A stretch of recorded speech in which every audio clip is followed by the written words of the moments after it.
ഞാൻ പഠിക്കുന്ന കാലത്തൊക്കെ ഞാൻ കേട്ടൊരു വാക്ക് ഹെൽത്ത് സർവീസ് എന്നായിരുന്നു. പക്ഷെ ഇന്ന് ഏത് ടെക്സ്റ്റ് ബുക്ക് വായിച്ചാലും ഏത് ലിറ്ററേച്ചർ വായിച്ചാലും നമ്മൾ കേൾക്കുന്ന വാക്ക് ഹെൽത്ത് ഇൻഡസ്ട്രി എന്നാണ്. ഈ ഒരു മാറ്റം 30 കൊല്ലം കൊണ്ട് കണ്ടവനാ ഞാൻ. എൻ്റെ ഒരു സങ്കടം അത്ര അധികം ഉണ്ട് അതിനകത്ത്. കാരണം നമ്മൾ സർവീസിൽ നിന്ന് ഇൻഡസ്ട്രിയിലേക്ക് പോയപ്പോൾ സംഭവിച്ച കുറേ പ്രശ്നങ്ങളുണ്ട്. ലോകം തന്നെ തിരിയുന്നത് ഈ സമ്പത്ത്, പൈസ എന്ന് പറയുന്നതിന്റെ ഒരു അച്ചുതണ്ടാക്കിയിട്ടാണ് തിരിഞ്ഞുകൊണ്ടിരിക്കുന്നത്. ഇതിനെ വളരെ കൃത്യമായ വാല്യൂ ബേസ്ഡ് ആയിട്ടുള്ള ഒരു മൂല്യബോധത്തിൽ നമ്മൾ നിന്നാലേ നമ്മുടെ സർട്ടിഫിക്കറ്റിന് വാല്യൂ ഉണ്ടാവും. അല്ലെങ്കിൽ അലമാര വെക്കാം, ശമ്പളം വാങ്ങിക്കാം, കാറ് വാങ്ങിക്കാം, നമുക്ക് അടിച്ചു പൊളിച്ച് ജീവിക്കാം. ഈ അടുത്തിടെ ഇൻസ്റ്റാഗ്രാമിൽ ഒരാള് ഒരു പോസ്റ്റ് ഇട്ടിരുന്നു. അയാളുടെ പെർ ആനം ടേൺ ഓവർ എത്രയോ കോടിയുടെ ബിസിനസ് അയാൾ ചെയ്യുന്നുണ്ട്. അതിന്റെ അടിയിൽ ഒരാള് ഒരു കമന്റ് അടിച്ചു, എടാ നീ കോടി വാങ്ങിയിട്ട് ഞങ്ങൾക്ക് എന്ത് കാര്യം, നീ വേറെ എവിടെയും പോയി വിളമ്പെന്ന് പറഞ്ഞു. കാരണം അയാൾക്ക് കോടി ഉണ്ടെങ്കിൽ ആ കോടി കൊണ്ട് ഈ രാജ്യത്തിനും നാടിനും ആളുകൾക്കൊരു ഗുണം ഉണ്ടാവണം, എങ്കിലേ ആ കോടിയാവുള്ളൂ. അതുകൊണ്ട് നിങ്ങളുടെ സർട്ടിഫിക്കറ്റ് കൊണ്ട് നിങ്ങൾ ശമ്പളം വാങ്ങിക്കാം, നിങ്ങൾ ഫ്ലാറ്റ് വാങ്ങിക്കാം, നിങ്ങൾ കാർ വാങ്ങിക്കാം, നിങ്ങൾ UK പോവാം. പക്ഷെ ആർക്ക് എന്ത് ഗുണം ഉണ്ട് എന്ന് കൂടി ചിന്തിക്കേണ്ടതുണ്ട്. എനിക്ക് പറയാനുള്ള സംഗതി, വാല്യൂ ബേസ്ഡ് ആയിട്ടുള്ള ലൈഫ് സെറ്റ് ചെയ്യാൻ നിങ്ങൾ തീരുമാനിക്കണം. കാരണം ഇന്ന് ജാതിയുടെ പേരിൽ, മതത്തിന്റെ പേരിൽ, വർണ്ണത്തിന്റെ പേരിൽ അല്ലെ ആളുകൾ എങ്ങനെ മുറിച്ച് കഷ്ണാക്കിയിട്ടാണ് ലോകം മുന്നോട്ട് പോയിക്കൊണ്ടിരിക്കുന്നത്. ഇവിടെ നമ്മൾ കൃത്യമായ ഒരു ബോധത്തോടു കൂടി വാല്യൂ ബേസ്ഡ് ജീവിതം എനിക്ക് വേണം എന്ന് തീരുമാനിക്കാം. ഞാൻ നേരത്തെ പറഞ്ഞ ആളുകളുണ്ടല്ലോ, സ്വപ്നങ്ങളെ പൂവണിയുന്ന ഈ സന്ദർഭത്തിൽ ഇങ്ങനെ നിറഞ്ഞ മനസ്സോടുകൂടി ഇരിക്കുന്ന അച്ഛനും അമ്മയും, നിങ്ങൾക്ക് ആദ്യം ശമ്പളം കിട്ടിക്കഴിഞ്ഞാൽ അച്ഛനും അമ്മയ്ക്കും ഒരു iPhone 16 Pro വാങ്ങിച്ചു കൊടുക്കൽ എല്ലാവർക്കും സന്തോഷം. നിങ്ങൾ UK-ലാണെങ്കിലും അമേരിക്കയിലാണെങ്കിലും ആഴ്ചയിൽ ഒരു ദിവസം മതി, അമ്മേ മരുന്ന് കഴിച്ചോ, അച്ഛൻ സുഖം തന്നെയല്ലേ, നടക്കാനൊക്കെ പോണില്ലേ എന്നൊന്ന് ചോദിച്ചാൽ മതി. നിങ്ങൾക്കതിന് ചോദിക്കാൻ സമയമില്ലാതെ നിങ്ങൾ തിരക്കിലായാൽ അവരുടെ കണ്ണീര് വരും. കേരളം ഒരു വൃദ്ധസദനമാവാൻ പോവാ.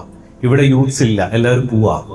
നിങ്ങളും പറക്കും, അതൊന്നും കുഴപ്പമില്ല. UK-ലേക്ക് പോവും, അമേരിക്കയിലേക്ക് പോവും, ഗൾഫിലേക്ക് പോവും. പക്ഷെ ഇവിടെ അച്ഛനും അമ്മയും മാത്രമുള്ള ഒരു വൃദ്ധസദനമായി ഈ കേരളം മാറുന്നു എന്ന് ഞാൻ ഭയപ്പെടുന്നുണ്ട്. അതുകൊണ്ട് നിങ്ങൾ എവിടെ പോയാലും അവരെ മറക്കരുത്, വിളിക്കാൻ മറക്കരുത് എന്നാണ് എനിക്ക് പറയാനുള്ളത്. കാരണം നമ്മൾ നമ്മുടെ പേഷ്യൻസിനെ, ഞാൻ മെഡിക്കൽ ഫീൽഡ്, ഇതിൽ മാനേജ്മെന്റ് സ്റ്റഡീസും ബിസിനസ് സ്റ്റഡീസും ഒക്കെ ഉണ്ടെന്ന് എനിക്കറിയാം. പക്ഷെ ഞാൻ എൻ്റെ ഫീൽഡിൽ നിന്ന് സംസാരിക്കുകയാണ്. നമ്മൾ പേഷ്യൻസിനെ ഹാൻഡിൽ ചെയ്യുമ്പോൾ ശ്രദ്ധിക്കേണ്ട ഏറ്റവും പ്രധാനപ്പെട്ട സംഗതി, ഈ ലോകത്ത് ഏറ്റവും തണുപ്പുള്ള ഒരു നാച്ചുറൽ വസ്തുവാണ് എന്താ ലോകത്തെ ഏറ്റവും തണുപ്പുള്ള ഒരു പ്രകൃതിദത്തമായ വസ്തുവിന്റെ പേരാണ് ചന്ദനം എന്നത്.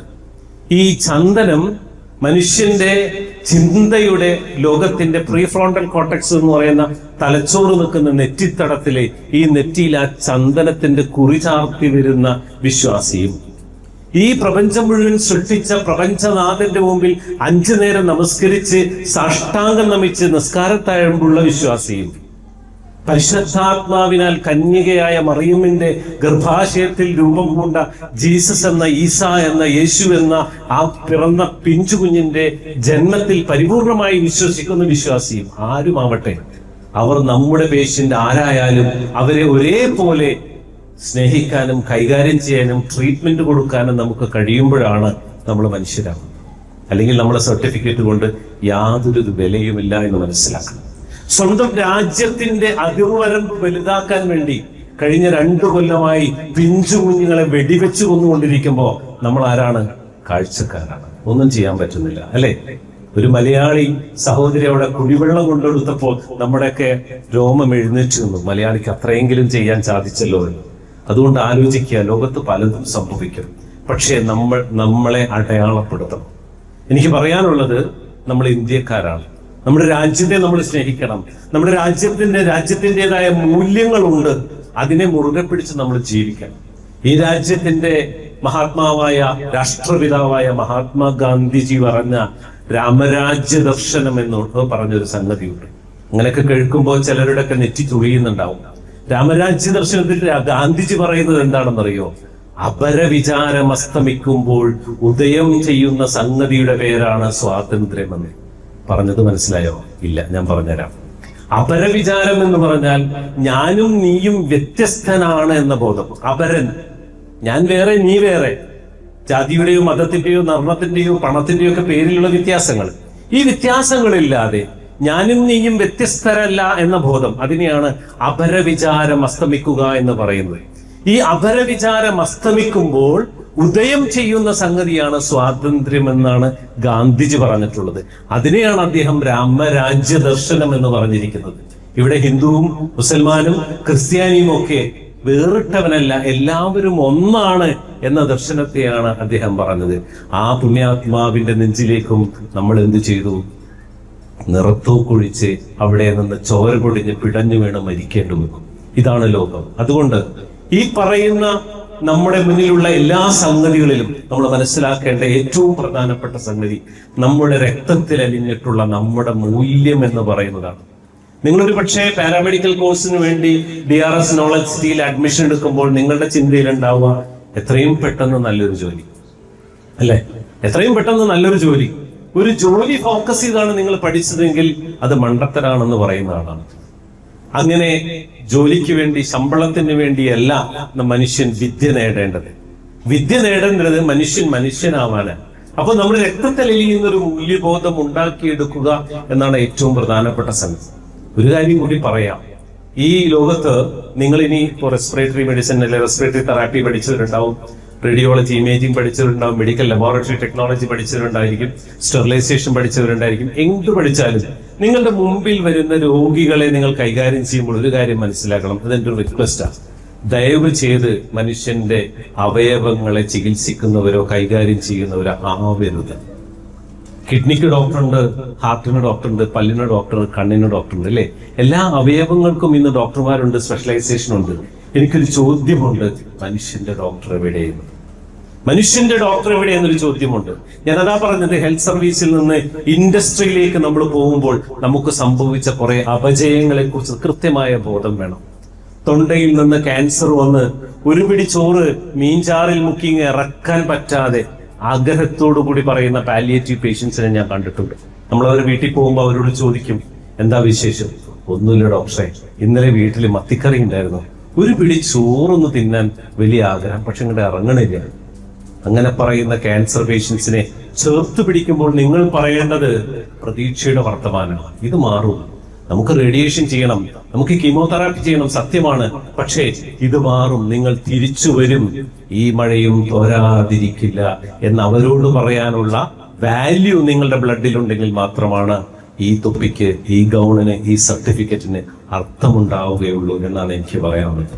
അതെന്റെ പ്രിയപ്പെട്ടവരോട് പറയാനുള്ളത്, അപരവിചാരത്തെ അവസാനിപ്പിക്കുക. ഞാനും നീയും വ്യത്യസ്തനാണ് എന്ന ബോധത്തെ അവസാനിപ്പിക്കുക. നമ്മുടെ ജീവിതം കൊണ്ട് ഈ ലോകത്ത് എന്തെങ്കിലും ഒന്ന് ചെയ്യാൻ നമുക്ക് കഴിയണമെന്ന് ഉറപ്പിച്ച് വിശ്വസിക്കുക. അന്യനുപകാരത്തിനാകാത്തതെങ്കിൽ കിം ദേഹം കൊണ്ടൊരു ഫലമിഹ പ്രാണിനാം ശൂന്യതന്നിൽ. മറ്റുള്ളവർക്ക് ഉപകാരം ചെയ്യാൻ പറ്റൂലെങ്കിൽ ഈ ലോകത്ത് നമ്മുടെ ജീവൻ കൊണ്ട് ഒരു കാര്യവുമില്ല എന്നാണ് കവി പറഞ്ഞു വെച്ചത്. വീണ്ടും ആവർത്തിക്കുകയാണ്, അന്യനുപകാരത്തിനാകാത്തതെങ്കിൽ കിം ദേഹം കൊണ്ടൊരു ഫലമിഹ പ്രാണിനാം ശോഭിതന്നു. അതുകൊണ്ട് നിങ്ങളുടെ ജീവിതം കൊണ്ട്, നിങ്ങളുടെ സ്വപ്നം കൊണ്ട്, നിങ്ങളുടെ അധ്വാനം കൊണ്ട് നിങ്ങൾക്ക് മാത്രമല്ല, ഈ ഭൂമിയിലെ മനുഷ്യർക്ക് മാത്രമല്ല, ഈ ഭൂമിയിലെ സസ്യങ്ങൾക്കും മറ്റു ചരാചരങ്ങൾക്കു കൂടി ഗുണകരമായി നിൽക്കട്ടെ എന്ന് ഞാൻ നിങ്ങളോട് ആശംസിച്ചുകൊണ്ട് ഞാൻ എൻ്റെ വാക്കുകൾ നിർത്തുന്നു. കൈപ്പിച്ചില്ല, വിളിക്കാൻ സമയമായോ? സമയമായി, ശരി. അപ്പൊ thank you very much, wish you all the best. ഞാൻ വീണ്ടും പറഞ്ഞിടത്തേക്ക് തിരിച്ചു വരികയാണ്. പ്രായം കൂടും, കാലിന്റെ മുട്ടിന്റെ വേദന കൂടും, നടക്കാൻ പ്രയാസാവും, ശ്വാസമുട്ട് വരും. അപ്പോഴും അവരാലോചിക്കുക, എൻ്റെ മോൾ നന്നായിട്ടിരിക്കട്ടെ എന്നാണ്. അതുകൊണ്ട് അവരെ മറക്കാതിരിക്കുക. ഇന്ന് പുതിയ ലോകത്ത് പാരന്റ്സ് അനുഭവിക്കുന്ന വേദന അത്ര വലുതാണ്.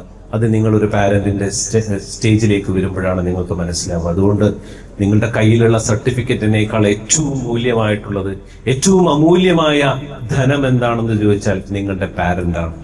നിങ്ങളുടെ പാരന്റ്സിനെ നഷ്ടപ്പെടുമ്പോഴാണ് നിങ്ങൾക്ക് അതിന്റെ വേദന മനസ്സിലാവുള്ളൂ. ഞാൻ BDS തേർഡ് ഇയർ പഠിക്കുമ്പോൾ 51 വയസ്സുള്ള എൻ്റെ ഫാദർ മരിച്ചത് എനിക്ക് ഓർമ്മയുണ്ട്. അന്ന് എൻ്റെ 6ാം ക്ലാസ്സിലും 8ാം ക്ലാസ്സിലും പഠിക്കുന്ന എൻ്റെ 2 അനുജത്തിമാരെ കയ്യിൽ തന്നിട്ടാണ് എൻ്റെ ഫാദർ പറന്നുപോയത്. ഇന്നതിൽ ഒരാൾ ഹോമിയോ ഡോക്ടറാണ്, ഒരാൾ കമ്പ്യൂട്ടർ MCA ആണ്, കോളേജിലെ കമ്പ്യൂട്ടർ ഡിപ്പാർട്ട്മെന്റിൽ വർക്ക് ചെയ്യുന്നു. എനിക്ക് അഭിമാനത്തോടു കൂടി പറയാം. പക്ഷേ അച്ഛനെ നഷ്ടപ്പെടുമ്പോഴേ അതിന്റെ വില നമുക്ക് മനസ്സിലാവും, അമ്മയെ നഷ്ടപ്പെടുമ്പോഴേ അതിന്റെ വില മനസ്സിലാവൂ.